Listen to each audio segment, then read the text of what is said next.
Hey guys, welcome back to markdillon.xxx, which is soon to be markdillon.com. I'm thrilled to get to launch that site. It's going to have a lot of really cool features, lots of great free stuff for you guys to enjoy. So hopefully that'll be done by the beginning of March.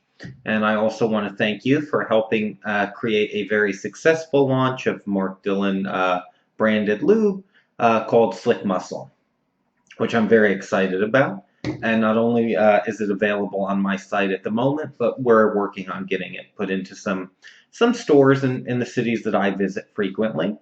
And I have some really cool new projects in the works. I'm finishing up my last week in San Francisco. I won't be back here for a little while.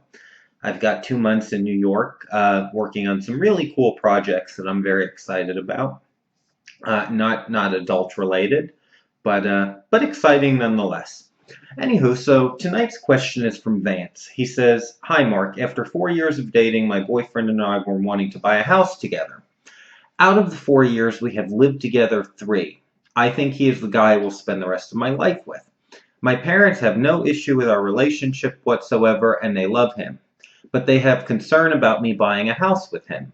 This hurts my feelings because it makes me feel like they don't view our relationship as real and long term. How should I handle my parents, and do you see any reason not to buy a home together?" Uh, Vance, my guess is it's probably just some normal parental concern. Buying a house is a really big deal, especially your first home, and they just want to make sure you guys aren't getting into anything that's troublesome. So I would just have a lot of communication with them and explain to them how, look, you guys have been together certainly quite a while, 4 years. Most straight couples who've been together 4 years would have gotten married and bought a home together and started their family, and kind of explain it to them that way and say, look, this is the person I really, really believe I'll spend the rest of my life with, and we certainly would like to build our lives together, and that means buying a home together and maybe starting a family, whatever it may be. Now, actually, I do think there is some concern merited, though. And I just want you to think about it this way. Now, I don't know if you guys have plans to get married or what it may be, but keep in mind if you buy a house together and you're married, there is some recourse. If you split up or if, God forbid, one of you dies or gets injured or something like that. There are some built-in provisions to being married that help with those kind of things.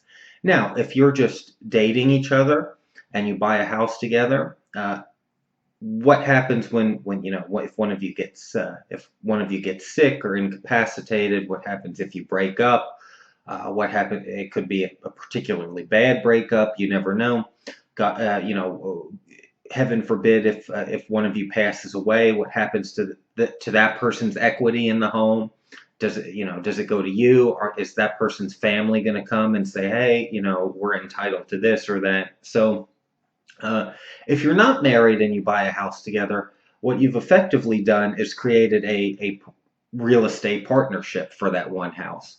So if you're not planning on getting married soon, and you do buy a house together, this is not the most romantic thing, and this is not always easy to do.